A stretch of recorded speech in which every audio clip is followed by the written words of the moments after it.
Finalmente he conseguido las listas de la universidad de los correos electrónicos personales e institucionales de cada uno de ustedes. Entonces he hecho un grupo y he enviado hace unas par de horas un correo invitándolos a la clase, pero he registrado todos los correos. Entonces, si alguno de ustedes no ha recibido el correo de hoy día, me avisa por WhatsApp o por mensaje de correo electrónico si no lo han recibido para incluirlos, ¿ya? Habían algunos que no tenían el correo institucional, se mandan solamente al personal, pero si me mandan el dato lo voy a completar. Entonces, a algunos les debe haber llegado dos veces la invitación, uno con su correo personal y otro con su correo institucional.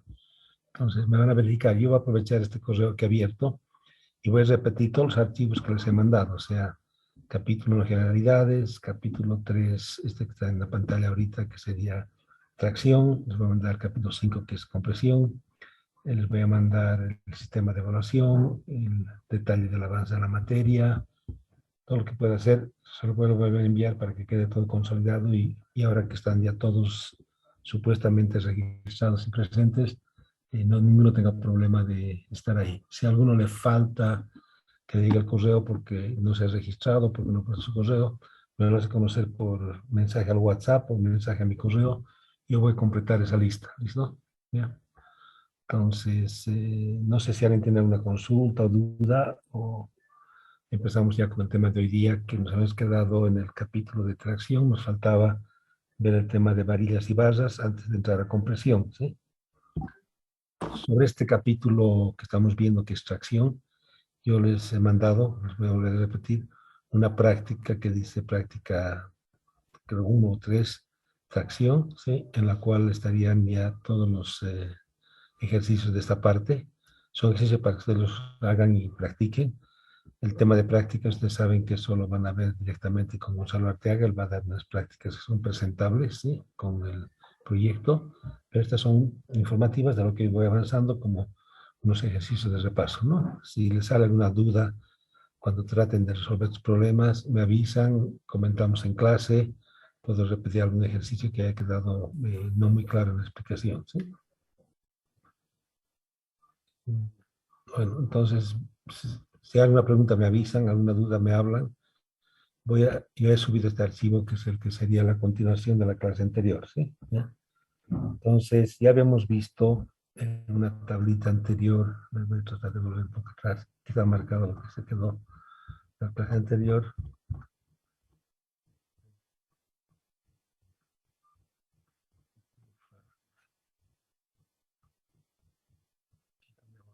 Atrás.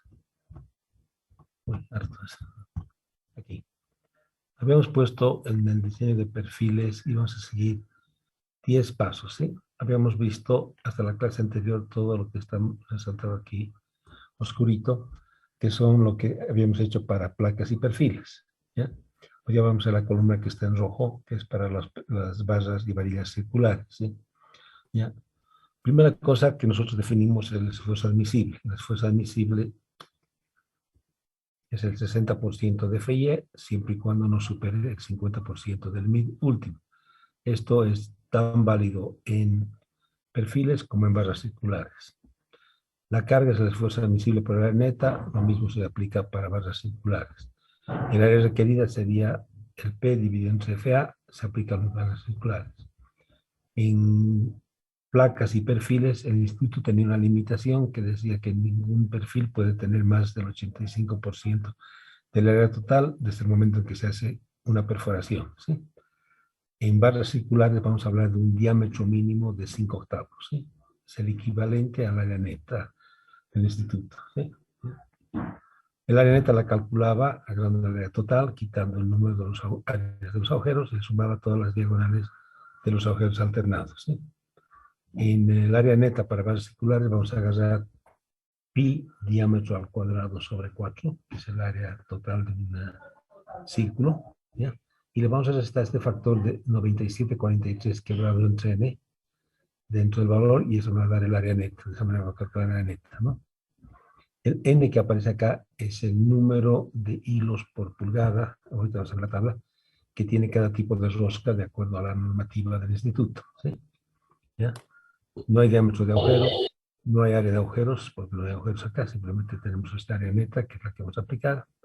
Igual, para calcular la carga máxima, vamos el esfuerzo admisible por el área neta, se repite lo mismo para barras circulares, ¿ya?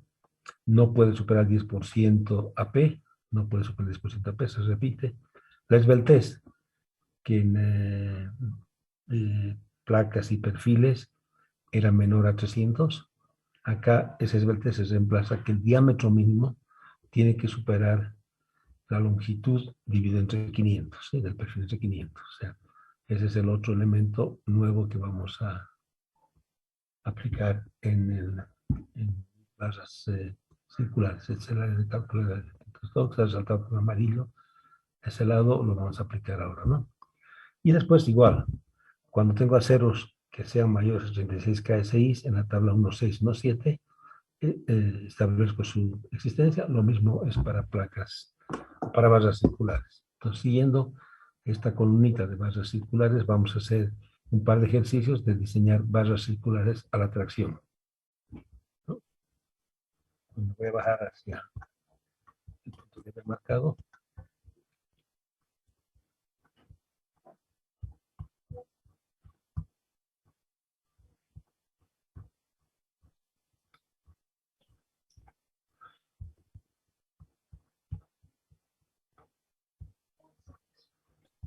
Ya. Aquí, para calcular esa fórmula que había puesto acá para sacar el área neta, decía pi cuartos, que es este valor, ¿ya? Por el diámetro al cuadrado, optimizado, reducido por el efecto de las roscas. 97 entre n. En esta tabla aparecen para diámetros, ¿sí? ¿Ya? Aparece el diámetro a la raíz en el fondo profundo de la rosca, el diámetro con este radio K, el diámetro con radio D, ¿ya? Y tenemos el área, que es pi diámetro al cuadrado sobre 4, pi K al cuadrado sobre 4, ¿sí? Esas cosas. Y aparece el cálculo del área de tracción, ¿ya? El área neta de tracción. El área neta de tracción está dado por esta fórmula, donde entra en juego n, que es el número de hilos por pulgada, ¿sí? En una pulgada yo agarro y cuento cuántos hilos tengo. 1, 2, 3, y es el número de hilos que se da, y aquí están establecidos. Entonces, en mi fórmula yo pongo ese número de hilos y calculo el área neta.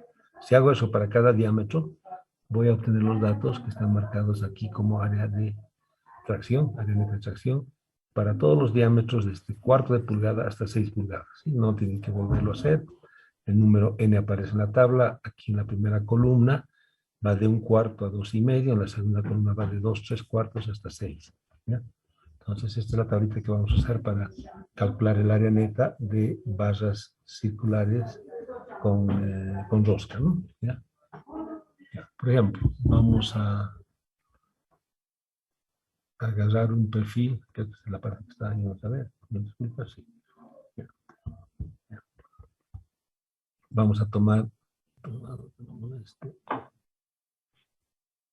Ya. Entonces, voy a tomar una varilla roscada que tiene una carga de 160K, una longitud de 16 pies, y vamos a hacer 0,36. Y quiero seleccionar la vara roscada correspondiente, ¿no? Entonces, la denominación de las varas roscadas está dada por esta codificación. El primer número me da el diámetro, ¿sí? El diámetro que aparece, este diámetro, ¿sí?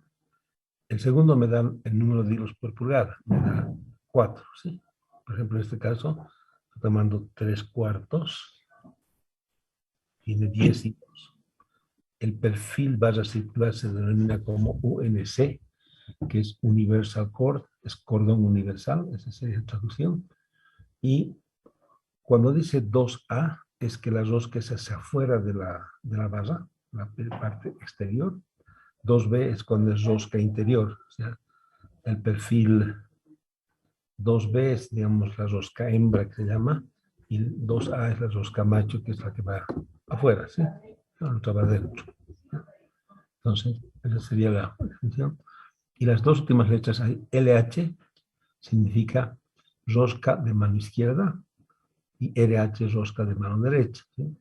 Cuando tú pones los pernos a la llanta de un Range Rover inglés, tú en vez de enroscar hacia el sentido del reloj, hacia la derecha, enroscas el tornillo hacia la izquierda, contra las anillas del reloj. ¿Ya? Y viceversa, cuando tú usas un vehículo brasilero, japonés, alemán, tú roscas a mano derecha, es RH, ¿sí? Entonces es la dimensión. Esta es la dimensión que vamos a usar para codificar mis perfiles y barras circulares. ¿Ya? O sea, aquí hay un ejemplo. Vamos a tomar, estoy agarrando un perfil que tiene 16 pies de largo, la carga son 160, el acero es 36. Siguiendo los pasos anteriores, el área neta es P sobre FA, donde FA es el 60% de FI, que es redondeado, de acuerdo a lo que me permite el instituto, son 22 calibres pulgada.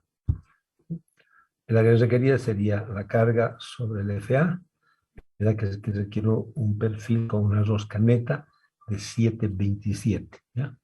Directamente aquí yo me voy a mi tabla y busco algo mejor de 727.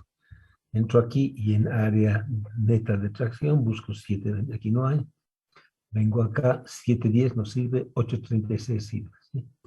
El 833 corresponde a un perfil de 3,5 con 4 hilos de pulgada. ¿Sí? Que tiene un área de 833 mejor que 737. ¿Sí? Entonces,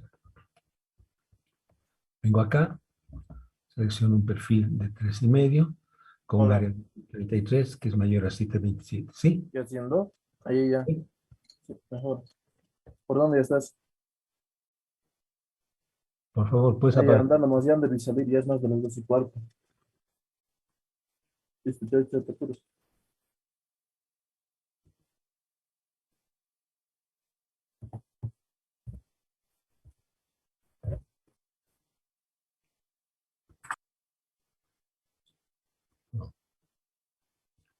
Entonces me sale un perfil que es 3,5 de 4 hilos por rosca, cordón universal, rosca externa, mano derecha, a 0,36. ¿Sí? Tengo que verificar su cumplimiento de las normas del instituto. Dice que el diámetro mínimo es 5 octavos. Aquí el diámetro es 3,5, está por demás, súper bien. La esbeltez dice que el diámetro sobre la longitud debería ser que es 3,5 el diámetro, la longitud es 16 por 12, es el de hecho, tiene que ser menor a 1 sobre 500. ¿Sí? Y cumple 1 sobre 500 da 0,385. Entonces el diámetro que es 3,5 es mayor a ese valor, por lo tanto cumple también esbeltez, cumple norma del instituto y cumple esbeltez. Y como es a 0,36, no tengo que verificar su existencia. ¿Sí? Estos perfiles de ondas se usan como tensores cuando yo armo una cubierta de un tinglado, por ejemplo, un perfil superior de un puente, ¿ya? El techo de un edificio, ¿sí? Donde los largueros son largos, ¿ya? Que tienen longitudes de realmente de 5 o 6 metros hacia arriba en una sola pieza, van colocados inclinados en el talud del techo, ¿ya? Y por su posición tienden a resbalarse, ¿sí? Y generan altos momentos en el sentido más débil, se flexionan sobre su eje Y. ¿Ya? Pues para evitar eso, reduzco el momento colocando tensores. Estos tensores los coloco a la mitad de la longitud, a los tercios de la longitud, a los cuartos de la longitud, según sea la necesidad. Son perfiles livianos, bastante económicos, un poquito morosos su trabajar adicionalmente colocando las barras, pero se usan eso. Entonces, cuando veamos el diseño de los tensores de las cubiertas, el diseño de los largueros en cubiertas, o sea, cuando estamos diseñando los techos, vamos a volver a calcular un tensor en eh, un perfil larguero de una cubierta, por ejemplo. ¿Sí? Pues esto lo vamos a dejar pendiente. Aquí está simplemente la explicación cuáles son los parámetros que se utilizan para diseñar eso. Y cuando entremos al tema 7, flexión en dos direcciones, vamos a recapitular en los tensores de cubierta. ¿Sí? Pero entonces este tema queda pendiente al final del capítulo 7 que lo he puesto acá. ¿Sí? Pues con esto habría terminado la explicación de todo lo que es tracción. ¿Ya? No sé si alguno se ha quedado con alguna duda con tracción para ver si ya está todo claro. Y en base a eso podemos pasar al siguiente capítulo. Vamos a invertir la dirección de la fuerza y vamos a entrar a compresión.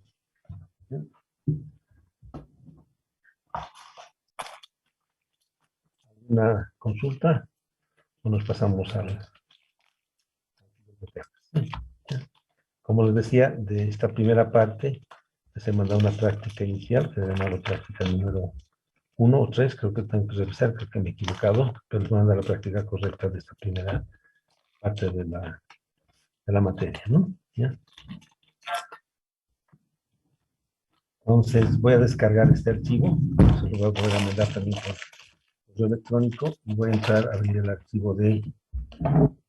¿sí?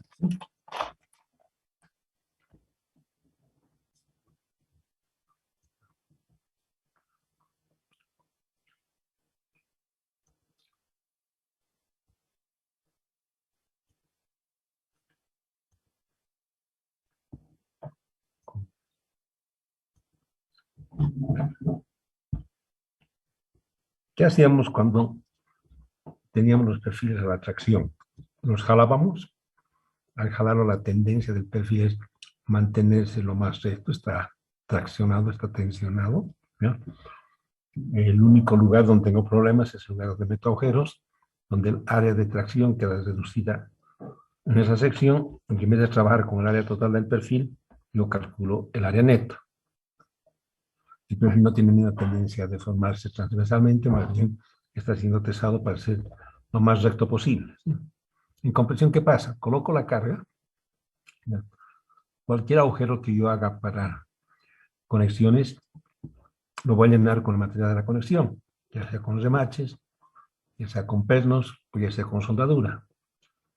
Tanto en soldadura como en pernos, el material que yo meto es de mejor calidad, de mejor acero, que el material del perfil. Generalmente lo hago de esa manera. Nunca voy a poner un acero de menor calidad en los tornillos que la calidad del perfil. ¿Qué pasa? Es como una muela picada. Y el dentista saca el hueco, y el hueco que queda lo refuerza con un material titanio, porcelana, amalgama, cualquier cosa, y tu diente queda más sólido del original. ¿Sí? Entonces, cuando yo comprimo, ese tornillo colabora en la resistencia estructural a la compresión del perfil metálico. ¿Ya? Cuando yo jalo el perfil, cuando jalo tracción, no me importa si el perfil está libre, está articulado, está empotrado, porque no lo estoy flexionando, no lo estoy haciendo torsionar ahí. Pero cuando lo meto en compresión, el perfil tiende a pandearse. Se pandea de acuerdo a su longitud y a sus condiciones de contorno. Un perfil que es empotrado, se comporta muy diferente a un perfil que es articulado, o un perfil que es un voladizo que es empotrado libre. ¿Sí? Entonces, en compresión hay que tener en consideración las condiciones de contorno del perfil, porque depende de eso su deformación, cuál es la deformación que tiene un perfil en compresión. Está recto y cuando no da más, empieza a flexionarse lateralmente hasta que hay un momento en que pandea. Y el rato que pandea se deforma, el perfil ya no me sirve para los objetivos que estoy haciendo. Entonces tengo que evitar el pandeo de los perfiles. Y por lo tanto, yo tengo que regular la longitud de diseño del perfil. En tracción no importaba cuál era, su valor de esbeltez era 1, no modificada. En compresión, su valor de esbeltez varía de acuerdo a las condiciones de apoyo. Entonces, el mayor problema que tengo en compresión es la tendencia al pandeo de las columnas. Por lo tanto, ¿qué tengo que hacer? Apuntar a que mi carga, en lo posible, pase perfectamente sobre el eje neutro del perfil, por el centroide del perfil. ¿Ya? Eso, ¿no?, obliga a evitar momentos por pequeñas excentricidades o deformaciones, pero como generalmente no es posible evitar porque el perfil ya llega de forma de fábrica, lo han tirado del camión al terreno, las cargas no las puedo centrar, mis perfiles muchas veces están a la flexo compresión y es otro tema diferente. los perfiles donde puedo centrar cercamente las cargas, por el riesgo del pandeo, yo voy a aplicar condiciones más estrictas en establecer el esfuerzo de fluencia, no, el esfuerzo admisible, que es un porcentaje del esfuerzo de fluencia en casos de perfiles a la compresión. Lo más importante en compresión es hacer que los agujeros, las cargas pasen por el eje neutro para evitar la situación peligrosa que he puesto acá, que le llama pandeo. ¿Sí? Les repito, la presencia de agujeros y tornillos por los mismos en tensión reduce el área, mientras en compresión ayudan a sostener la carga. Colaboran porque los remaches, tornillos y aceros son generalmente mayores a 36 K6. ¿Ya? Los tornillos en general están en aceros que son de 60 a 65 K6, las soldaduras van de 60 K6 hasta 110 K6. Los remaches no son tan buenos, pero están por ahí también. ¿Sí? Entonces, para nosotros lo más importante es controlar las relaciones Beltès. El factor de la longitud al radio de giro, que en este caso es de la longitud efectiva. Ya no hablo de LR, ¿ya? El Beltès se llamaba LR porque en tracción K es igual a 1, en compresión el K es variable, entonces la longitud efectiva debe descubrirla como KLR, ¿no? ¿Ya? ¿El K de qué depende? Del tipo de conexión de los extremos, puede afectar la extensión de las cargas, las imperfecciones en la columna o algunas torceduras iniciales en la misma columna. Todo esto puede afectar al pandeo, ¿ya? El más crítico es evitar que se me genere una excentricidad notoria que me puede afectar a mi cálculo y al comportamiento de mi columna. Aquí hay una explicación que las cargas axiales, cargas concéntricas, en una conexión de varios elementos, tengo que buscar que las cargas las pueda dirigir al centroide de los varios elementos. Por ejemplo, en un puente tengo dos perfiles horizontales abajo, tengo un perfil vertical, tengo dos diagonales, y tengo un transversal para el carril de la derecha y un transversal para el carril de la izquierda. O sea, hay muchos elementos que hacen y yo tengo que jugar para buscar que el eje neutro de todas estas fuerzas se concentre en un solo punto, ¿ya? Simétrico, geométrico. ¿Ya? Que es muy difícil, pero hay que buscar aquí una explicación de cómo se puede generar.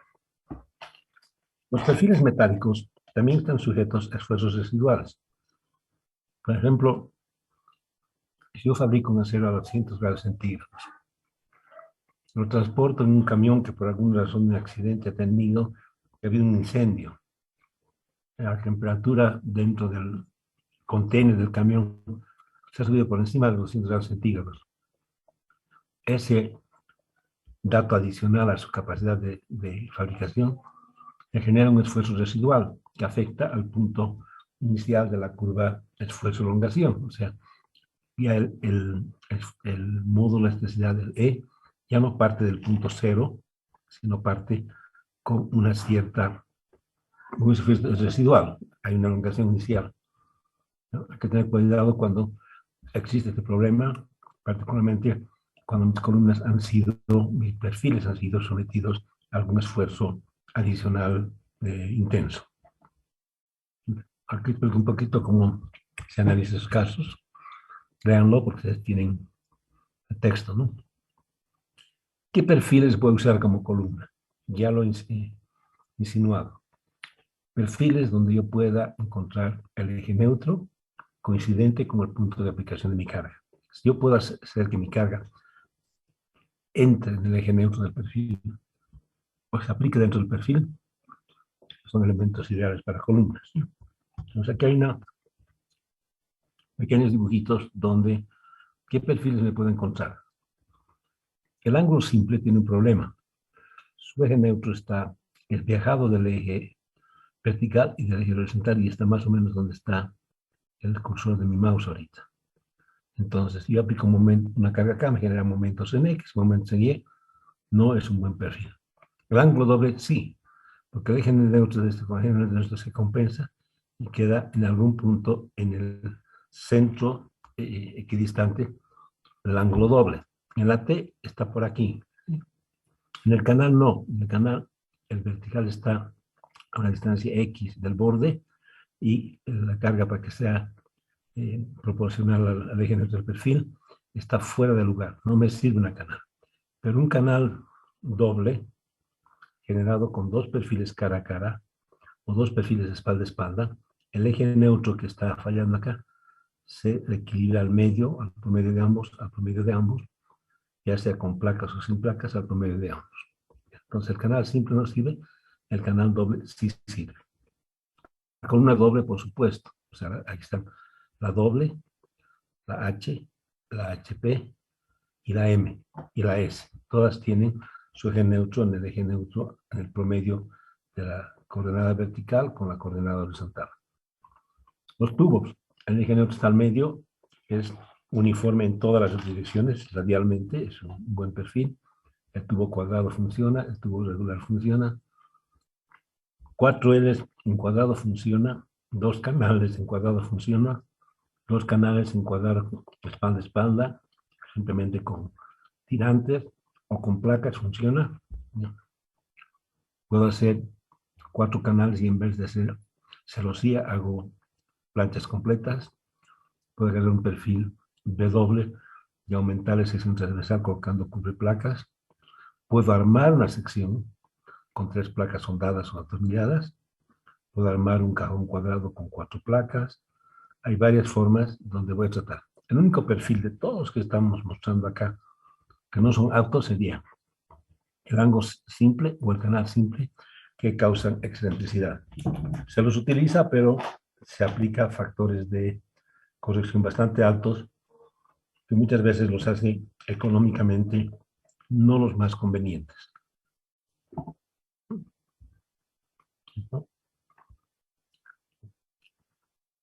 Esta es una explicación, ¿sí? Recomendaciones para diseñar perfiles, ¿sí? a la compresión. ¿Sí? Actualmente también se han empezado a hacer columnas compuestas. ¿Qué pasa?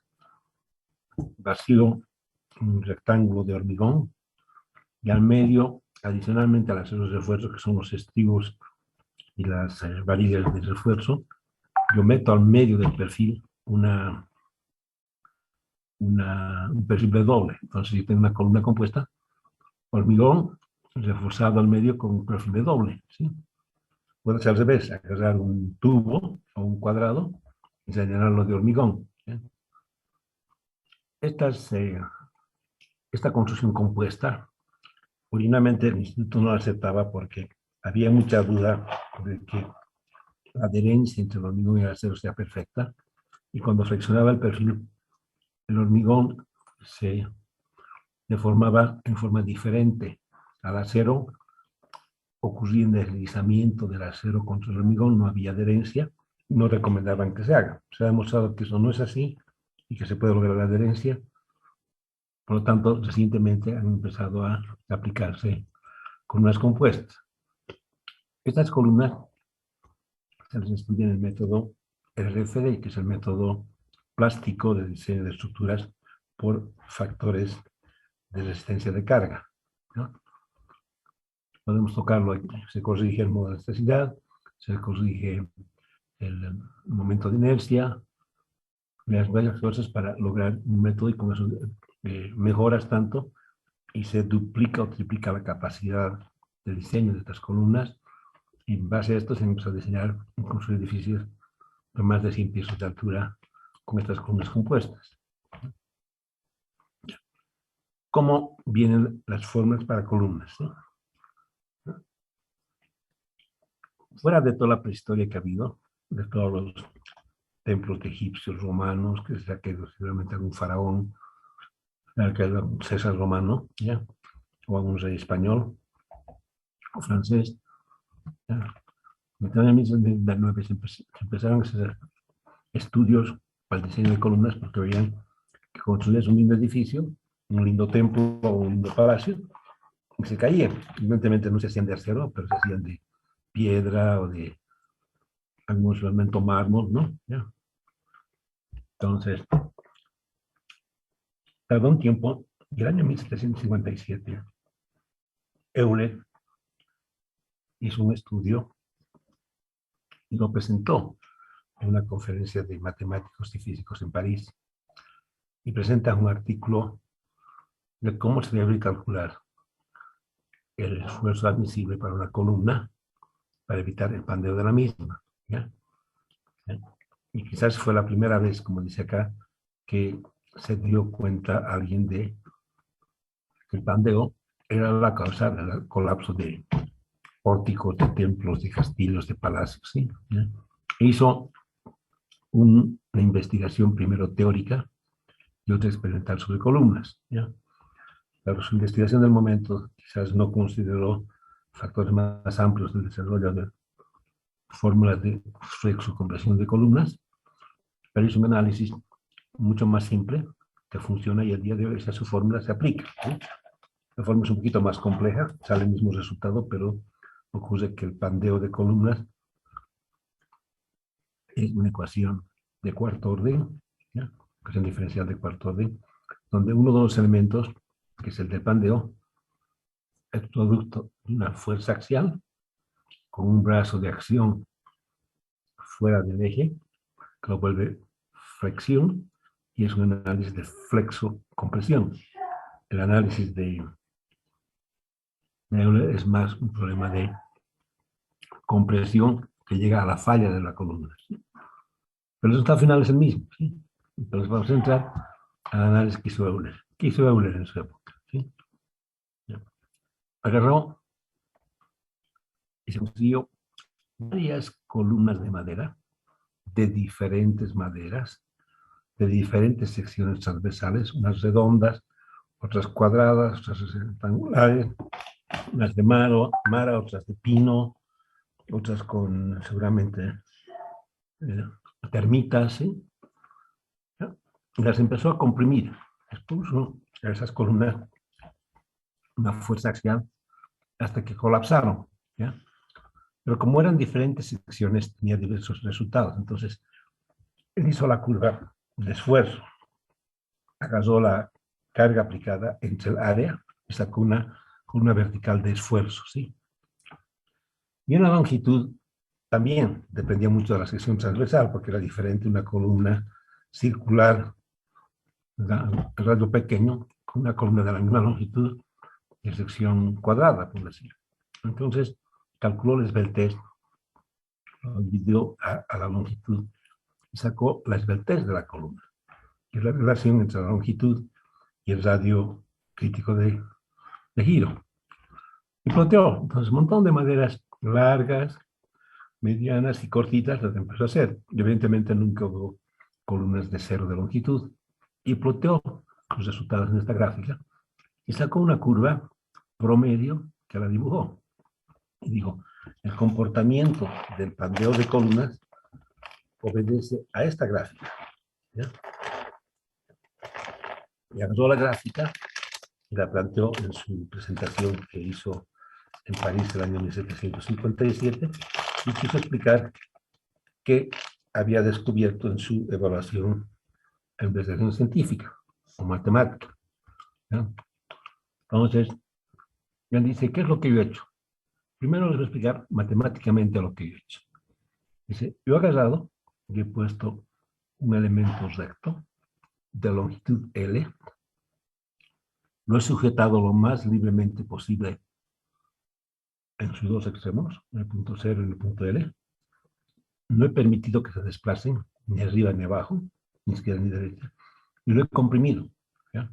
Entonces empiezo a comprimir y hay algún momento en que esta columna me falla o se pandea, ¿ya? De acuerdo a su forma. Algunos se pandeaban y otros se fracturaban. ¿Sí? Entonces dice, si yo me muevo una distancia X, va a haber un desplazamiento Y, en su eje YX. Ocurre que cuando yo comprimo esas columnas aproximadamente a L medios, se me detecta una máxima flecha, máximo pandeo, correspondiente a la carga, a la sección transversal y al perfil. Entonces, ¿qué pasa si yo me voy al punto X cualquiera? Calculo su función Y, que depende de esa posición X, y digo que el momento que ocurre acá, por definición, es menos EI por la segunda derivada de la flecha. La flecha es Y, segunda derivada es YX, X, y multiplico por menos EI por la segunda derivada. Eso es teoría matemática. Y el momento externo, ¿qué pasa? Cuando llego a este punto, el momento que se genera acá es efecto de la carga por el brazo. ¿Sí? La carga por el brazo. Os digo, voy a hacer equilibrio entre el momento flexionante y el momento externo. El momento flexionante es el momento interior de la capacidad de la columna, lo comparo con el momento aplicado externamente. Esto igual a esto. Y dice igual a esto, o sea, lo pasa a otro término y saca que menos I es igual a P por Y. Pasa el P por Y por ahí, tengo más esto, y entre I me dice que la segunda derivada de la flecha, multiplicado por P sobre I por la flecha, me da equilibrio. Define la relación P sobre I como lambda. ¿Ya? Determina esto como lambda raíz cuadrada y P sobre I lo llama lambda al cuadrado. ¿Ya? La solución de una ecuación de segundo orden, segunda derivada en X, más la función por un factor, tiene una solución de este tipo.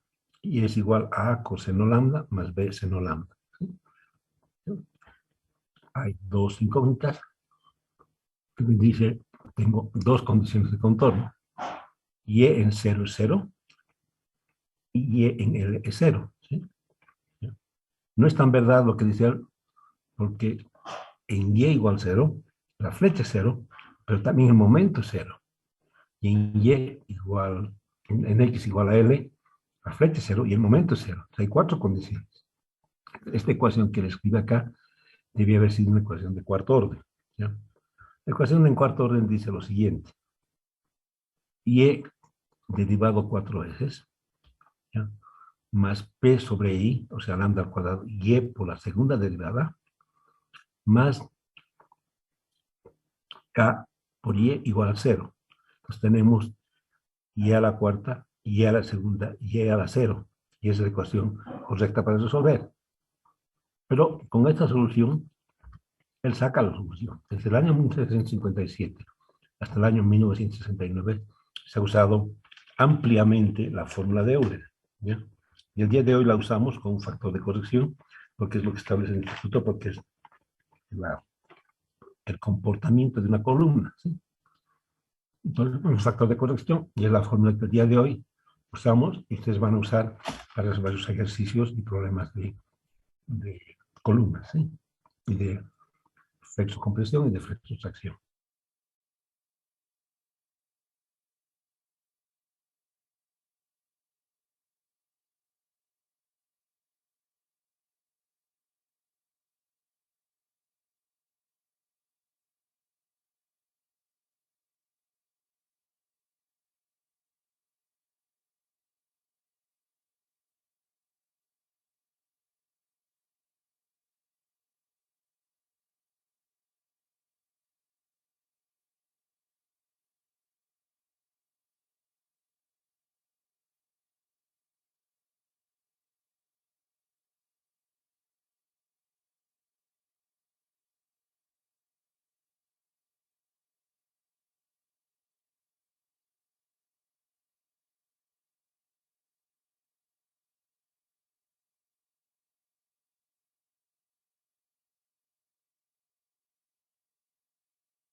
Perfecto. Entonces, se llega a esa ecuación y tengo dos condiciones de borde. Y en 0 es 0 y Y en L es 0. Si pongo Y igual a 0, A coseno de 0 es A por 1, más B seno de 0 es B por 0, por lo tanto A es igual a 0. El primer término queda descartado.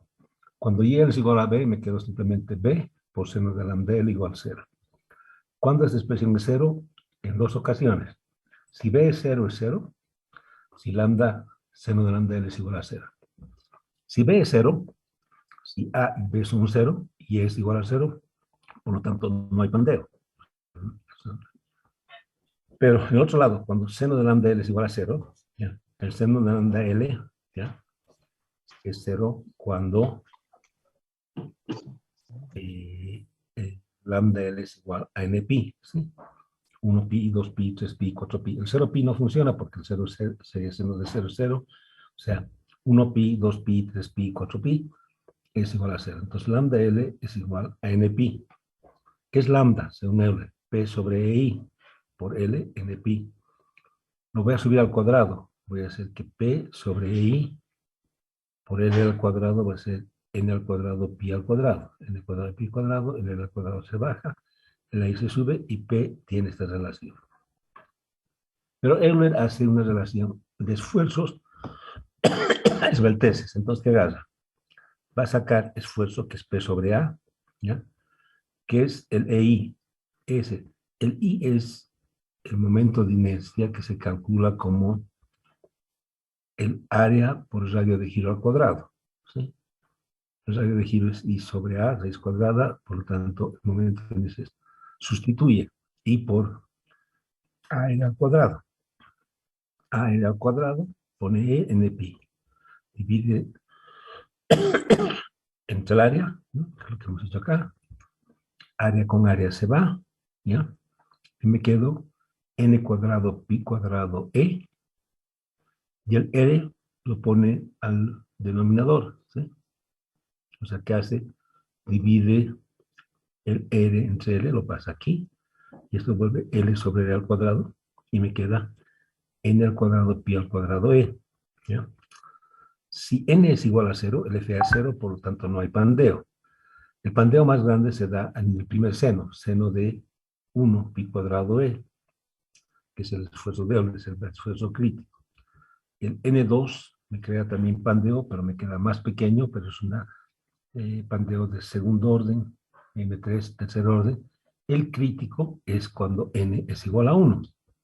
Entonces, él le dice, mi esfuerzo de pandeo es FA, que es P sobre A, es pi al cuadrado E, L sobre R. Si plotea esta relación, a medida que L sobre R crece, el FA baja. Cuando el L sobre R se achica, el FA se agranda. Si L sobre R fuese 0, el FA se vuelve infinito. Entonces, yo he planteado esta fórmula. El planteo de esta fórmula es lo que yo les he mostrado aquí. Cuando L sobre R es grande, esto es bajo. Cuando L sobre R es 0, esta curva en la práctica no viene acá, sino crece, no hay esta inflexión y esto sube infinito hasta arriba, hasta volverse infinito, ¿ya? Entonces, hasta cierto punto, una columna crítica que está por acá, la fórmula de Euler coincide con los experimentos que él hace, ¿ya? Dice,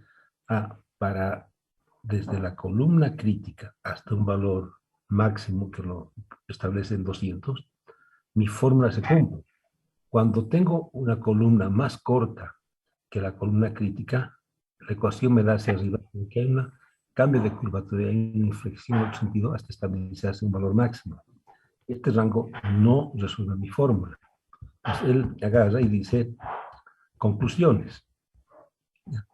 Mi fórmula de Euler, que es A, que es P sobre área, que es pi cuadrado E, L sobre D, es el esfuerzo de Euler, es el esfuerzo admisible de Euler, ¿ya? Válido para columnas donde L sobre D es mayor a la columna crítica, ¿sí?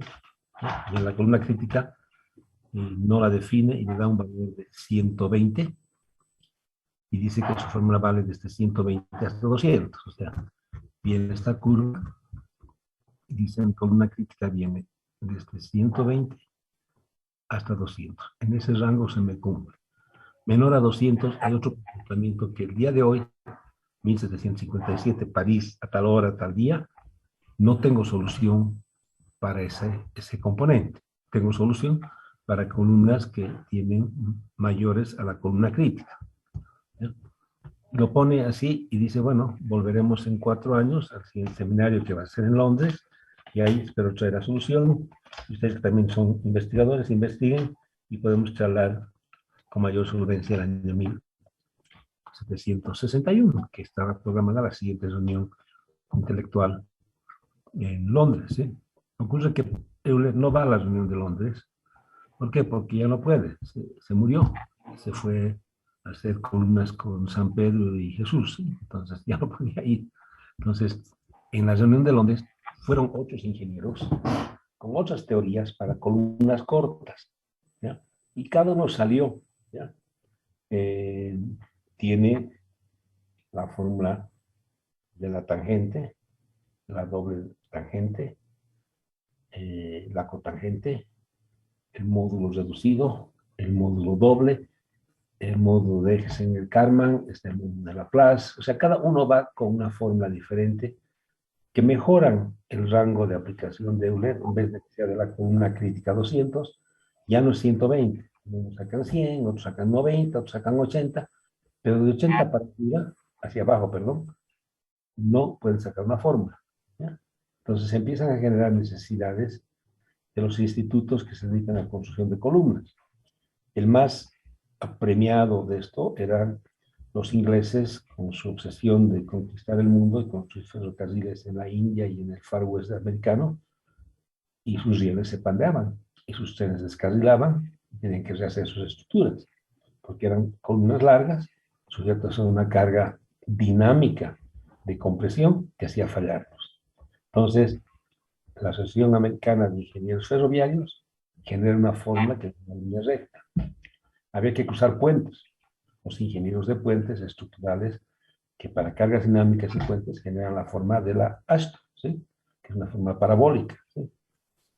Después tengo otros ingenieros, Gordon y Rankin, que hacen una fórmula uniforme, que va desde 0 hasta 100, hasta 200, ¿no? No hacen diferencia, que es un poco conservador en perfiles cortos y es arriesgada en perfiles largos. ¿Sí? Y finalmente el instituto, que también le preocupa, y el instituto no solamente tiene pues acero de 36, sino tiene acero de alta resistencia, tiene condiciones de contorno diferentes y hace un estudio más completo, financia una tesis de doctorado en la Universidad de Massachusetts, en el MIT, y empiezan a salir resultados. 4 alumnos que hacían su doctorado identificaron que el comportamiento del pandeo de una columna se llama la ecuación de la secante. La secante es la que regula no el seno o coseno como ve Euler, no la tangente como hizo Engels y Karman, sino la secante. ¿Sí? Y hacen una ecuación maldita que la única forma de resolverla es por tanteo. ¿Sí? Ahora les voy a poner los ejemplos. Vamos a ver las diversas teorías para el diseño de columnas. ¿Sí? Entonces, ¿qué pasa?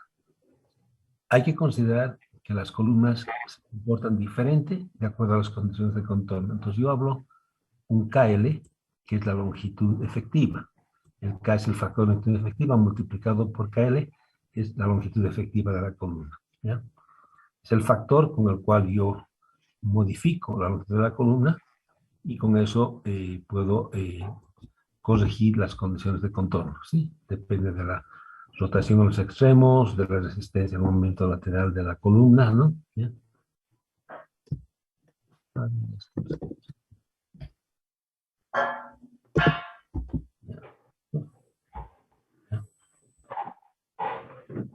valores de K efectivo para algunas situaciones más importantes están establecidos en la tabla C181 del manual del instituto, la página 538, que ustedes lo tienen en la fotocopia de las hojas que les mando del manual en la parte final.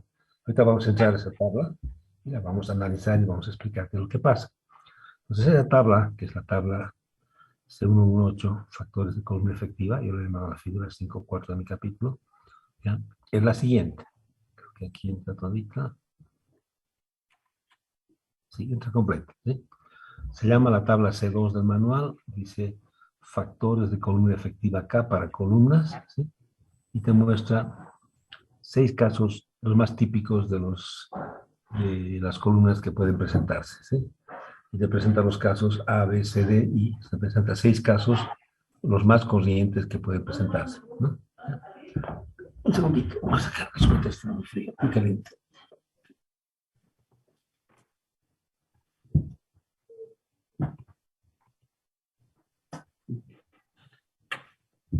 Bueno, entonces, cuando Euler, o sea, vamos a la columna D. Euler hace una columna en compresión donde articula los extremos, donde no hay flecha, es rotación libre. ¿Ya? Entonces, esa es una articulación biarticulado, es la versión simple. Cuando comprime Euler, le sale una fórmula del seno. ¿Sí? Empieza en cero, llega a un máximo y vuelve a cero. ¿Sí? Entonces, aquí la longitud que le evalúa es L. ¿Ya?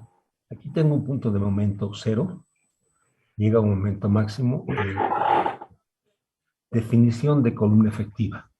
La distancia geométrica entre dos puntos de momento nulo, de momento cero. ¿Sí? Una definición. La otra es el punto donde cambia la curvatura de o sea, cambia la dirección de la curvatura. Por ejemplo, si yo aplico una fuerza aquí, llego aquí a cero, ¿cómo continuaría esto? Cambiaría de cóncava a convexa, ¿sí? Cambia la curvatura. Aquí hay un punto de inflexión de la curva cambia de esta forma a su opuesto. Entonces, entre los dos puntos donde cambia, esa es la longitud efectiva. ¿Cuál es la longitud efectiva para este elemento? Si yo tengo una longitud de L, no necesito corregir. KL es 1, ¿sí? También L. Entonces, su factor de teoría de corrección es 1, ¿sí? Entonces, el K para columna articulada es 1. ¿Ya? Si yo le hubiese hecho el mismo ejercicio y hubiese puesto una restricción de empotrar un extremo y articular el otro, su forma de deformación era esta. Si yo aplico las fórmulas de Euler, me hubiese dado la curva que se muestra acá con un valor máximo a esta altura. ¿Sí? ¿Ya? La distancia de momento cero a momento cero que viene aquí porque se vuelve momento máximo, ¿sí? Va de momento cero a momento cero, momento potrado, ¿ya? Esa distancia da 0,70, ¿ya? Y en la ecuación de Euler que le dio 1 salió el factor de pi al cuadrado en el numerador. Cuando yo hago este ejercicio, en vez del pi al cuadrado me sale 4 al cuadrado, me sale 16. ¿Ya? Entonces, el articulado tiene un factor de pi al cuadrado, este tiene un factor de 4 al cuadrado. Si me pongo más estricto y empotro los dos extremos, 25% no pasa nada, de ahí se vuelve, empieza a pandearse, llega a un momento máximo, llega a un momento cero, llega a un momento máximo. La distancia en este punto de inflexión, de momento cero a momento cero, es 0,50. Y este 0,50 está relacionado a 5 al cuadrado. Pi al cuadrado, 4 al cuadrado, 5 al cuadrado. ¿Ya? Cuando yo voy y analizo un voladizo, ¿ya? Pongo esto, acá estoy aplicando la carga, está libre, entonces aquí no hay momento. ¿Sí? Entonces viene acá, me pandea, y el momento máximo se va al extremo del voladizo. ¿Cómo llego a cero? Duplicando esta curva, generando un imaginario que vaya a 2L. ¿Ya? Entonces me sale 2. Si hago la ecuación para me sale un factor de 1,98 cuadrado. Los dos son de Es mí. 14, 4 y 5. En estos casos, parte del instituto, ¿ya? Donde tengo empotrado, libre, pero con rotación restringida. ¿Ya? Y aquí tengo empotrado, libre, con, aquí este es empotrado, libre, con rotación restringida, articulado libre con rotación restringida, y me salen estos factores. Pero para efectos de cálculo, cuando yo aplico pi al cuadrado y normalizo el pi al cuadrado, este 0,70, que es el 4 al cuadrado, lo puedo optimizar redondándolo a 0,80, le doy un mayor margen. Este de 0,50 le subo un margen a 0,65, el valor del voladizo le pongo 2,10, uno se queda en 1 y este 1 se vuelve 1,20 y este 2 se vuelven 2. Los valores de diseño de K que voy a usar para mis columnas es la última fila de esta tabla. El 0,5 lo voy a volver 0,65, el 0,7 lo voy a 0,8, el 1 lo voy a mantener en 1, el 2 lo voy a volver a 2,10, este 1 lo voy a 1,20, este 2 lo voy a dejar en 2.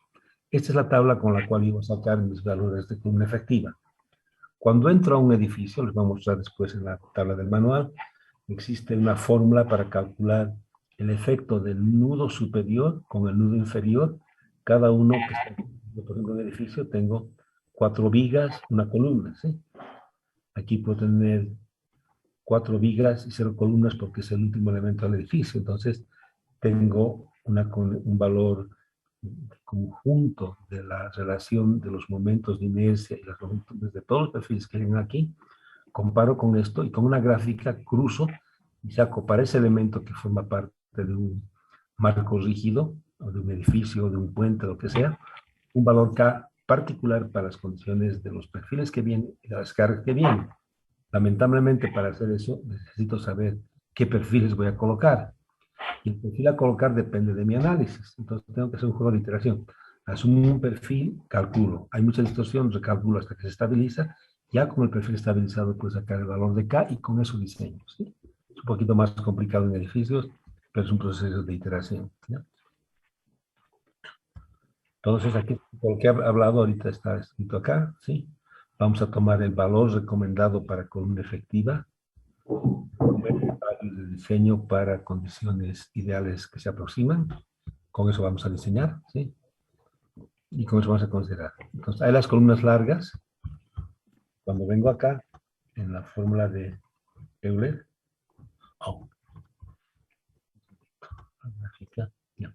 las columnas largas, la ecuación de Euler se comporta con la práctica que él tiene. Las columnas intermedias, más o menos, ¿sí? Y las columnas cortas, nada que ver, ¿sí? Entonces tengo un comportamiento. Cuando tengo columnas largas, ¿ya? A partir de una columna larga, ¿ya? El esfuerzo de pandeo, ¿ya? Está por debajo del límite de proporcionalidad. Estas columnas fallan elásticamente y la relación que hace Euler, que es un análisis elástico de la estructura, se cumple perfectamente. Hay las columnas cortas, ¿ya? ¿Ya? Y la falla todavía es por el esfuerzo de fluencia, no llega a pandearse, ¿ya? ¿Ya? Entonces, no tiene que ser tan corta, es una columna más bien, yo diría, las intermedias, ¿no? Que están ahí, la forma de debe aplicarse, hay que usar el concepto del módulo reducido o módulo tangente para salvar algún problema, y las cortas no se columbran con eso. A la larga, una columna corta es más una placa gruesa que está siendo flexionada más que una columna que está siendo comprimida, pero hay diversos. Entonces, tanto en la metodología de la ASD, que es el análisis por esfuerzos permisibles, que es el método elástico, o el LFD, que es el método plástico, que es Load Resistance Factor Design, el diseño por factores de cargas de diseño, ¿sí? ¿Ya?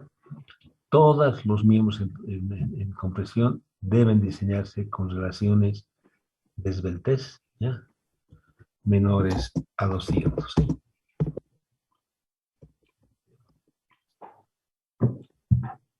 Menores a 200. Yo estoy obligado en todo problema en el cual yo hago el cálculo de la columna, escribir expresamente que ese valor de KL sobre es menor a 200. Si no lo pongo y me falla mi columna, aunque esté súper bien diseñada mi columna, me van a hacer un juicio, me van a meter a la cárcel por no haber escrito esto. Por lo tanto, en sus exámenes y en sus prácticas les voy a exigir que no se olviden de registrar este dato en el resultado o en el proceso de análisis y cálculo de sus columnas. Vamos a hacer varios ejemplos en el cual yo voy a insistir en que esto no falle, ¿no? ¿Ya? ¿Ya? Entonces, se han diseñado muchas formas para columnas, ¿ya? La fórmula de Euler para pandeas, columnas largas, donde se cumple la elasticidad, se cumple perfectamente, ¿sí? Y cuando el perfil es corto, se hacen ecuaciones aproximadas. Los de la Asociación de Ferroviarios utilizan fórmulas lineales, los del LASTO o problemas dinámicos son parabólicas, y finalmente la del secante, que se usa para las columnas cortas e intermedias, que es las formas del instituto, ¿ya? En estas columnas se determina un esfuerzo crítico de pandeo, F crítico, y con eso yo selecciono el perfil solicitado, ¿ya? Entonces, en los ejemplos numéricos que vamos a llevar adelante, ¿ya? Vamos a diseñar la existencia de diseño de la columna, el valor K, vamos a sacarlo de la sección 5.7, en los casos del instituto se lo vamos a sacar directamente de esta tabla, de esta última línea, vamos a sacar los valores K, o si es un marco rígido, vamos a tener que calcularlo, ¿sí? ¿Ya? Calculamos la relación de vertex, que es el KL sobre R, garantizando que el valor no supere el monto de 200. Lo escribo acá nuevamente, es una verificación obligatoria, ¿ya? Calculamos en base al esfuerzo crítico, ¿sí? Espacio manual, buscamos el perfil que cumpla esa carga, y finalmente vamos a ver si el perfil existe o no existe, ¿ya? Cuando el acero no sea 36 KSI, sino mayor, y nos vamos a las tablas 1.6, 1.7, ¿no? Aquí voy a poner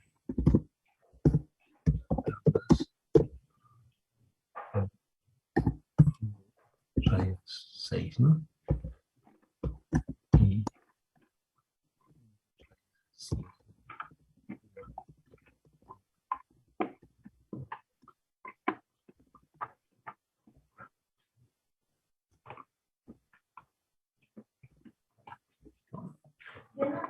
Eso es paso a seguir, ¿no? ¿Ya? Las fórmulas primeras que vamos a ver se han establecido solamente para aceros FY36. No hay fórmulas para aceros de altas resistencias. O sea, estas fórmulas se aplican a aceros al carbón, donde el límite de fluencia es 36.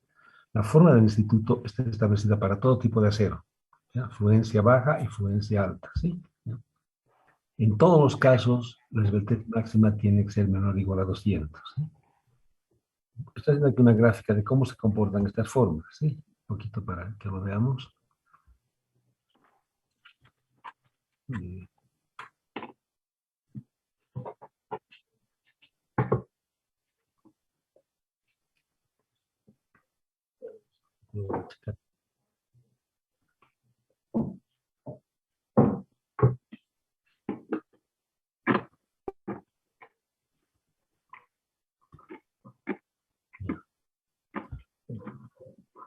Bueno, aquí están ploteadas, no sé si lo pueden identificar. La línea punteada sería la ecuación de Euler, ¿no? Pi al cuadrado E sobre L sobre L al cuadrado, cuando L sobre es bajito, ¿sí? ¿Ya? Es bajo, y después cuando es cero se distorsiona y se va a infinito, ¿sí? El mismo Euler determina que hay un valor crítico en su columna que alrededor del valor de 120, se cumple más de 120 esta curva, se distorsiona del comportamiento de las columnas, ¿sí? ¿Qué hace línea recta? Línea recta se diseña para ferrocarriles. Dice, para valores hasta 100, se arriesga un poco, adopto la fórmula de Euler. De 100 a 200 uso una línea recta, una pendiente, hasta un valor máximo. Y de 50 para abajo me mantengo un valor máximo de 12,5 KSI, que es casi la tercera parte del límite de fluencia del material, que es 36. ¿Qué hace el astro? El astro da una forma que es parabólica hasta el valor de 130 por acá, respeta la fórmula de Euler, y de ahí en adelante cambia la curvatura a una ecuación parabólica que llega a un máximo de 16 KSI, ¿sí? ¿Ya? Comparado con los 36, es un poco menor al 50%, ¿sí? ¿Ya? Gordon-Rankin agarra una fórmula única que va desde 200 hasta 0 y es una curva uniforme. Sobredimensiona en perfiles chiquitos y subdimensiona en perfiles cortos, ¿sí? O sea, no subdimensiona, sobredimensiona porque está por debajo de lo real, ¿sí? Y aquí se va un poquito hacia arriba, al contrario, ¿sí? Después viene el instituto, que trabaja, primero contrata la fórmula del secante de una forma matemática, que hace exactamente eso, y a partir de un punto X cambia de curvatura y llega a un valor máximo. La secante llega a un valor de 21,70 contra 36, y es bastante más alto que las otras, ¿no? El instituto hace una expansión de una serie geométrica inversa cuadrática de la fórmula secante y hace la fórmula y llega casi a la misma figura, solamente que un poquito más baja que la secante, que supuestamente, entre comillas, sería la solución exacta. ¿Sí? Son las ecuaciones que hay. Hay un valor acá que lo llaman la columna efectiva, la columna crítica, el CC, donde en línea recta es 100, en parabólica es 130, y en el instituto varía de 126.10 en el punto a 0.36 y va reduciéndose hasta como 80 en aceros de alta resistencia. Esta línea se va avanzando en este sentido. ¿Sí? Pues vamos a agarrar cada una de estas curvas y vamos a analizar las diversas fórmulas que tenemos para diseñar columnas de acero. ¿Sí?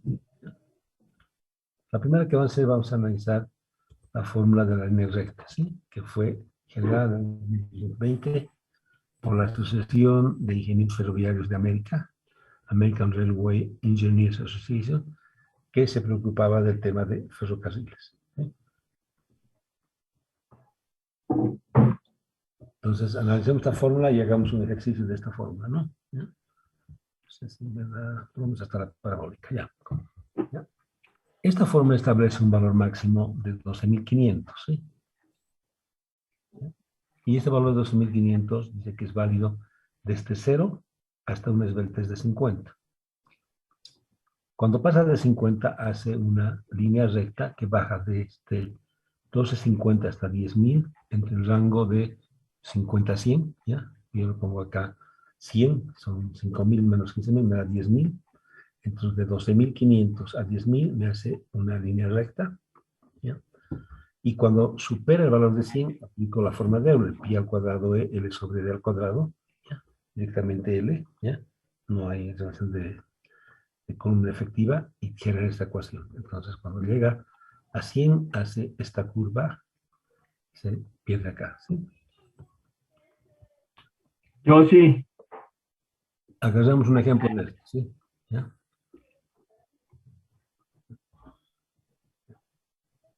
A ver, vamos a usar la fórmula de línea recta para buscar un perfil de doble 12, lo más económico para una columna que tiene 150K de carga y una longitud de 15 pies, ¿sí?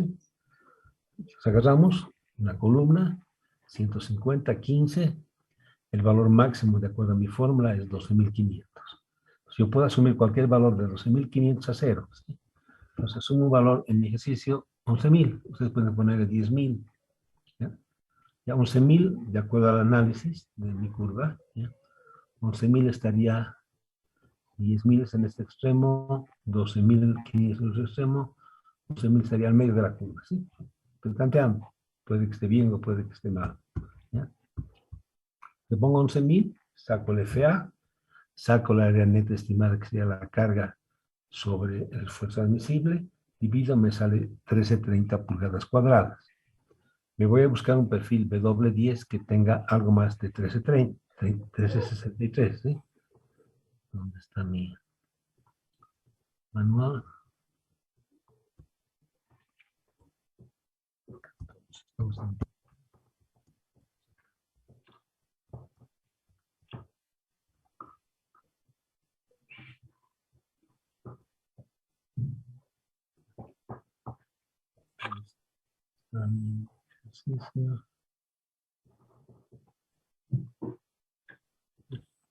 Entonces voy a agarrar perdón, el perfil que tiene 1363 de área, voy a buscar un perfil más grande que sea el perfil 10. Salgo de aquí, me entro al manual, ¿ya? Compartir, me voy a la página 140, 141 y busco algo mejor que 1363 de área, ¿no? 89, 1320 me sirve, 1363 entraría acá, ¿ya?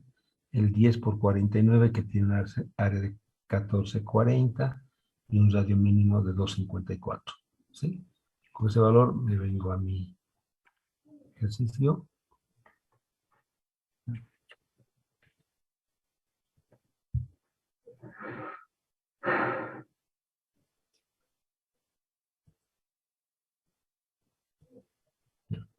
Entonces, agarro 1440, 254 de la página 140.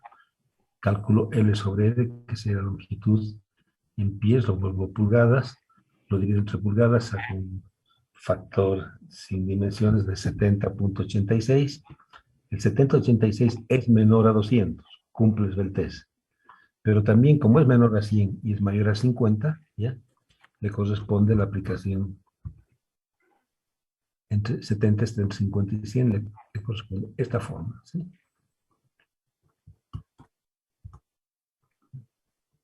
Entonces aplicamos esta fórmula, ¿ya? Pongo 70-10, me sale 11.45. Yo había asumido entonces mi problema con 11, me está haciendo 11.45, ¿sí? Un poquito, puede que esté bien. Le pongo 11.45, multiplico por su área, me sale 165 prácticamente, que es mayor a 150. Y 164.98 está perfectamente dentro del límite, por lo tanto, este perfil está dentro del 10% y es el perfil 10 por 49. ¿Sí? Por eso se diseña este perfil. ¿Sí? O sea, creo que ha sido, bueno, no muy complicado. La fórmula parabólica es exactamente lo mismo, solamente que aplica otra fórmula. Es para diseño y estructuras dinámicas, ¿ya? Esta fórmula permite llegar hasta 16.000 PSI de carga aplicable y hace el siguiente procedimiento, ¿sí? Que es idéntico al anterior. ¿Ya? ¿Qué hace esta fórmula? Esta fórmula tiene algunas exquisiteces más, ¿sí? Aquí está. ¿Ya? Dice que el esfuerzo admisible es 16.000 menos alfa L sobre el cuadrado para un esbeltez menor a 130. O sea, su columna crítica en estas fórmulas es 130, ¿sí? Euler tenía su columna crítica en 120. La área tiene su columna efectiva en 110. Y en este punto tenemos un valor de 100, de 90, tiene ya de 100 para arriba, ¿no? Entonces, los adicionales me da esta fórmula. Me da que cuando supera el valor de 130, entra a la fórmula de Euler, ¿sí? Pi al cuadrado de L sobre L al cuadrado. Y menor a 130, la fórmula parabólica, donde aparece un factor de alfa. Y este factor de alfa aplica a tres condiciones de contorno diferentes. El valor alfa es igual a 0,30 cuando el perfil es empotrado, es empotrado articulado 0,34, libre 0,38. En cualquier caso intermedio tengo que más o menos buscarme un prorrateo entre estas. ¿Ya? Entonces, tengo 0,30 para el caso más rígido, 0,34 para el caso un poquito más flexible y 0,38 para el perfil más flexible todavía, que es el articulado.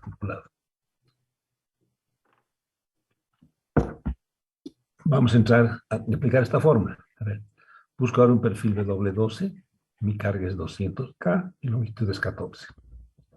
Ya. Entro a mi análisis de la fórmula parabólica. Mi perfil me permite hasta 16, ¿sí? Entonces yo puedo entrar 16, 15, 14, 13, 12, el valor que quiera. Yo he entrado con 14, ¿sí? ¿Ya? Como es empotrado articulado, mi alfa es 0,34. Mi área estimada, tomo la carga sobre el esfuerzo admisible, estimado, 20 entre 14, estoy buscando un área de 14.20 unidades cuadradas. Igual que el caso anterior, me voy a mi tabla de doble 12, ya busco 14.28, ¿ya?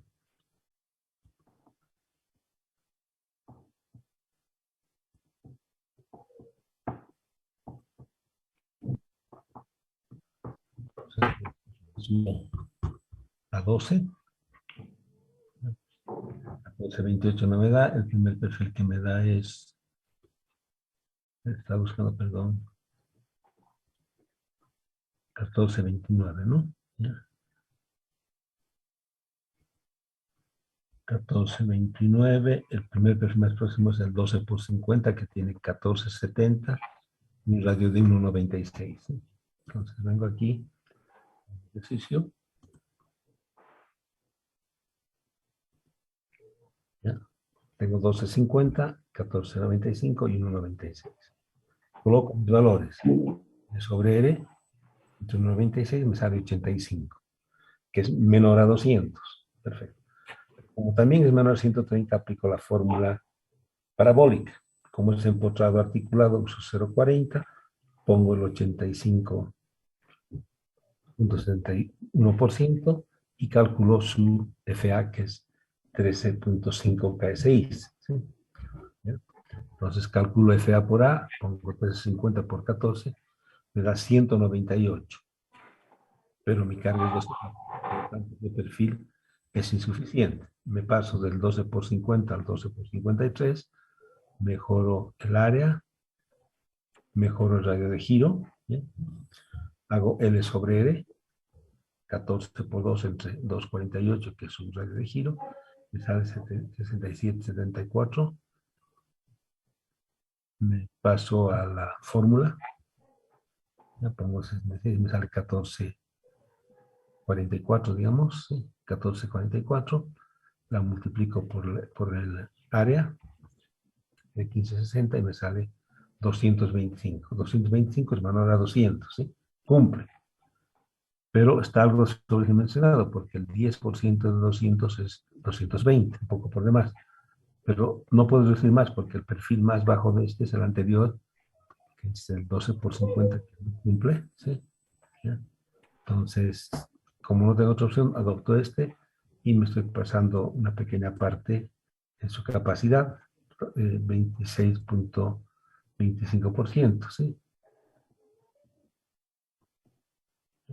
Y me quedo con el perfil 12 por 53. ¿Sí? Hagamos un ejemplo más con la fórmula de Gordon-Rangel, ¿sí? Esta fórmula el día de hoy es aceptada por el Instituto para perfiles secundarios, ¿ya? Tiene el mismo tratamiento de los anteriores, solamente que su curva, su valor máximo es 18 KSI, que es el 50% del esfuerzo de referencia permisible, y aplica la siguiente forma, una sola forma. Desde 0 hasta 200 se aplica esta forma, 18.000, dividido entre un factor que va reduciendo progresivamente su valor, ¿sí? Entonces, si me busco un perfil secundario, busco para el canal C15 y aplico que mi carga es la viva 80 y la carga muerta, perdón, la carga y la longitud 13, perdón, ¿sí? Entonces entro acá y pongo mi columna que tiene 13 pies. De mi fórmula tengo acá, asumo 10, 11, 12 como he hecho antes. Aquí estoy asumiendo para variar la mitad del valor, estoy asumiendo 9. Saco mi área estimada 80 entre 9, me sale 888, ¿ya? Busco mis perfiles canal, el más próximo a 888, ¿ya? Canal C15.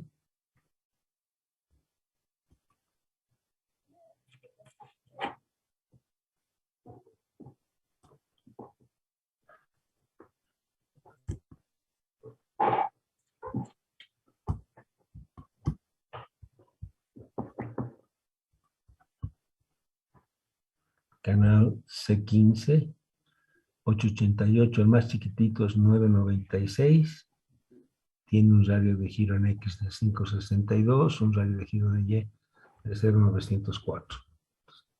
Selecciono el C15 por 3390, ¿sí?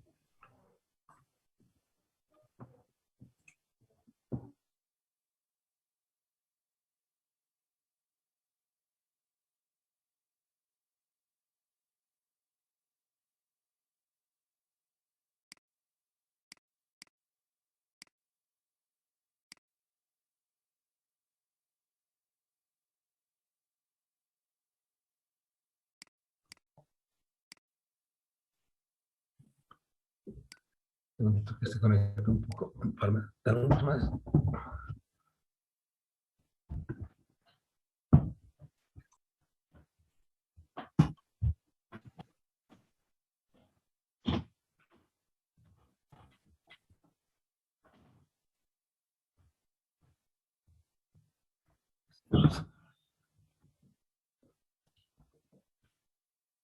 Bueno, entonces me voy al perfil canal que he escogido, el 33.9 con área de 996, un radio mínimo 0,904, que es suficiente para 888. Calculo su esbeltez. 13 por 12 me da 172, que es menor a 200, cumple. Entro a la fórmula de los perfiles secundarios, a la fórmula de Gordon-Rankin. 18.000 entre 1 más L sobre L entre 18.000 me sale 678. Yo he asumido 9, hay harta diferencia, ¿sí? Me parece que yo he sumado el FA. Veamos qué pasa. Coloco la multiplicación FA 678 por la 96 y este perfil solamente me puede resistir 67.5K y mi solicitación es 80K. Por lo tanto, tengo que buscar un perfil superior. Entonces, del 13 por 39 me subo al 15 por 40, que tiene un área de 11 y un radio mínimo que se ha bajado a 0,88. Eso no sé, ¿no? Si es bueno. Cálculo L sobre R me sale 176, menor a 200, lo meto a mi fórmula. FA igual 1 L sobre 18.000 me sale 661. Multiplico y el valor de 67 se me sube a 78, pero todavía no cumple. ¿Ya? Entonces me voy del 40 al 50, que es el siguiente perfil. 14 por 70, 0,867. Sigue bajando el radio mínimo de giro. Cálculo L sobre R, me sale 179, menor a 200, cumple todavía, está cerca del límite. Cálculo FA, me sale 643, agarro 643, lo multiplico por su área, me sale 94,55, que es mayor a 80, por lo tanto este perfil cumple. Se pasa del 10%, pero si yo me bajo uno menos, la única opción es esta, y este es inferior, no cumple, entonces con este me cumple. ¿Ya? Y me quedo con ese perfil. ¿Ya? 15 por 50, que tiene una capacidad de 95 contra los 80 que tiene, y bueno, está un poco sobredimensionada, ¿no? Si yo quisiera mejorar esto, ya no usaría un canal, de repente un canal doble, de repente un perfil de doble, un perfil S, pero en canales C15 esta es la mejor opción que tengo. Después de tanto batallar con estas ecuaciones, vino el instituto preocupado y sacó una tesis de doctorado que contrató, bueno, que hizo que 4 alumnos de la Universidad de Massachusetts estudien este problema y estudiaron. Y estos alumnos, ya, el año 1971, salieron que la solución para el pandeo de columnas está dado por una fórmula de secante que tiene lo siguiente.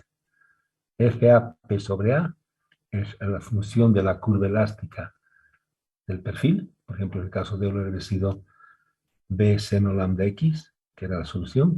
¿Ya? Eso es lo que sale. Dividido entre 1 más la excentricidad de las cargas por el valor del eje neutro de la fibra más alejada, dividido entre radio de giro, y por la secante de la carga. ¿Ya? ¿Qué pasa? La solución P está en la secante y está en la función. Si es lambda X, el lambda tiene P. Entonces, P, P, P.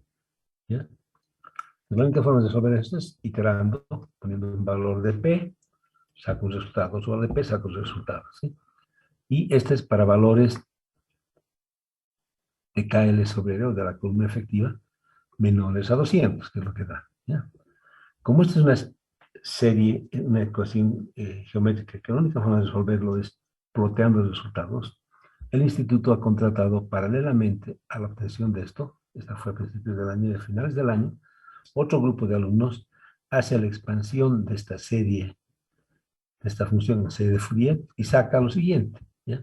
Saca que para perfiles donde la longitud, la esbeltez es menor a la columna crítica, saca una fórmula de expansión de la secante en una serie aproximada, donde utiliza los 3 primeros términos de la ecuación. Aquí tengo KL sobre R a la 0, KL sobre R a la 1, KL sobre R a la 3, etc. ¿Sí? Y saca una ecuación para ese rango. Saca otra ecuación cuando el KL sobre R está menor a 200 y superior a esta columna crítica. Y saca un valor. ¿Sí? Y esto las llama las ecuaciones 151, 152. Y cuando mi perfil es secundario, agarro la fórmula que corresponda si es menor a CC o si es mayor a CC, menor a CC o mayor a CC, y la divide entre un factor de corrección, saca el 153, y de esa manera saca la fórmula para perfiles secundarios. Estas fórmulas, evidentemente, no las vamos a aplicar permanentemente, vamos a sacar los resultados que ya el instituto nos lo ha ploteado, ¿ya? Y el valor de la columna crítica se obtiene cuando yo calculo el esfuerzo admisible igual al 50% de FI y lo comparo con la fórmula de Euler, pi al cuadrado E, y en vez de poner L sobre R al cuadrado, pongo CC al cuadrado. Derivo para CC y saco que el CC me sale 2 pi al cuadrado E sobre FI. Cuanto más crece el FI, más pequeño es CC. Cuando más grande es el CC, ¿ya? El FI, perdón, más bajo el CC, tengo mayor rango de aplicación de la columna crítica, ¿ya? Esto, fórmula la de Euler, entra y habla ya no solamente de perfiles cualquiera, sino considera el esfuerzo admisible del límite de la fluencia del material a usar. O sea, ya no es un número relacionado a cualquier cosa, sino está en relación al valor de la fluencia del acero, ¿sí? ¿Ya? Los valores de este valor están en la tabla I36 hasta la I100, ¿ya? Para detectar estos valores, ¿sí? ¿Ya? Ese sería el análisis de una columna por el método del instituto, ¿ya? ¿Qué es lo que yo hago con esto? O sea, estas fórmulas largas no las aplico tal cual, sino yo voy a identificar el valor del esbeltez y voy a entrar directamente a la tabla. En otras palabras, voy a dejar salir de acá, me voy a ir a la...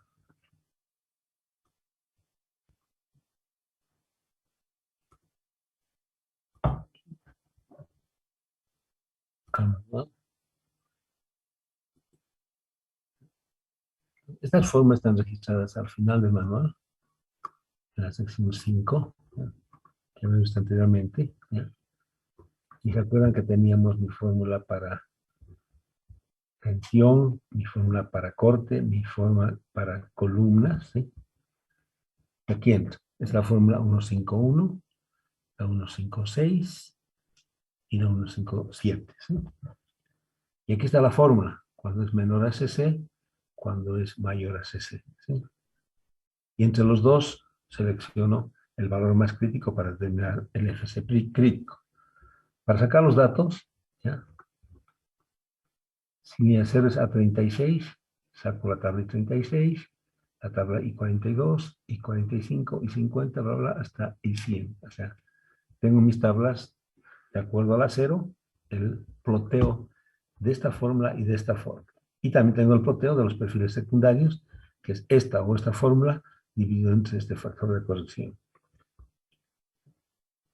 Esto en el manual debo sacar los resultados, no necesito entrar. Entonces, si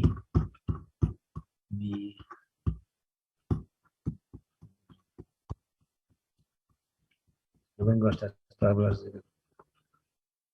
hablando acá.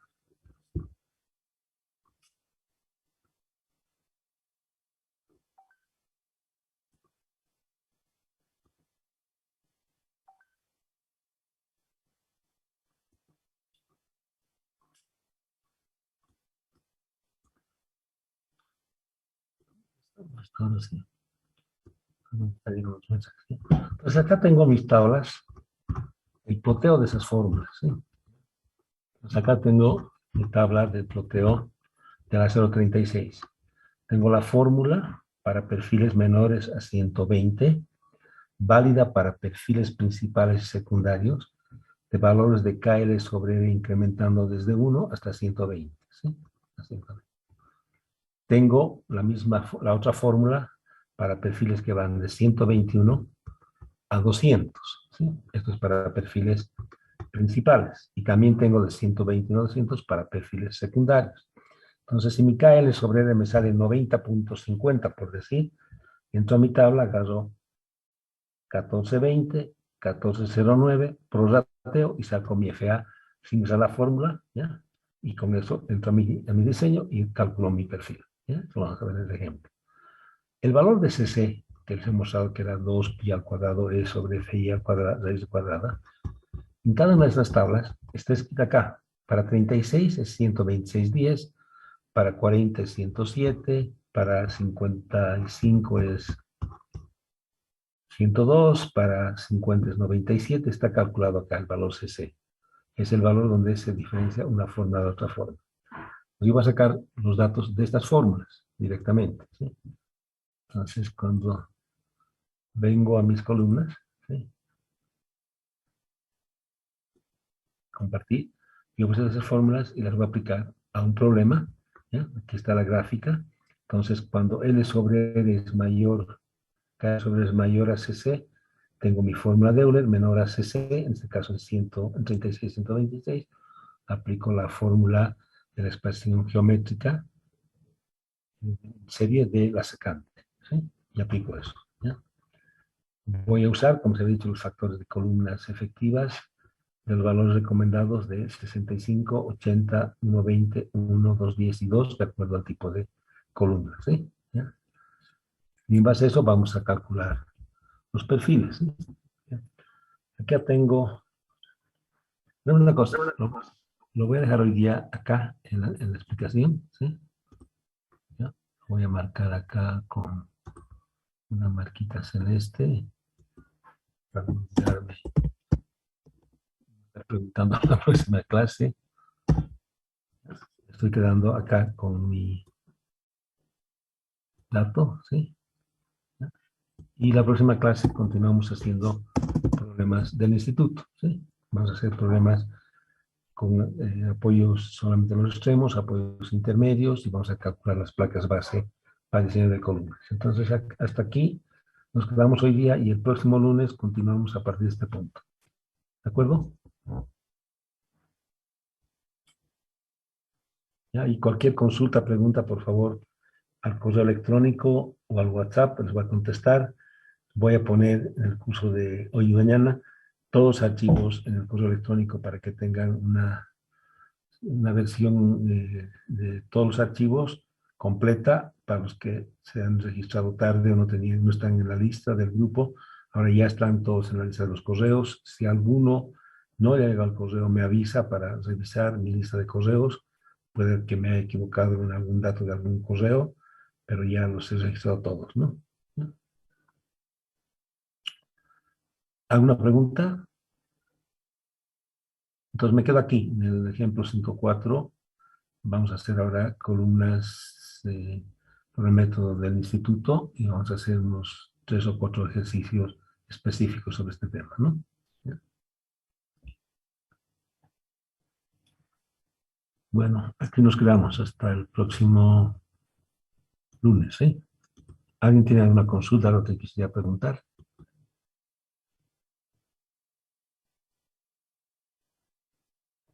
No, ingeniero, se entiende. Hasta el lunes. Hasta el lunes, que les vaya bien, que tengan buena semana. Hasta luego.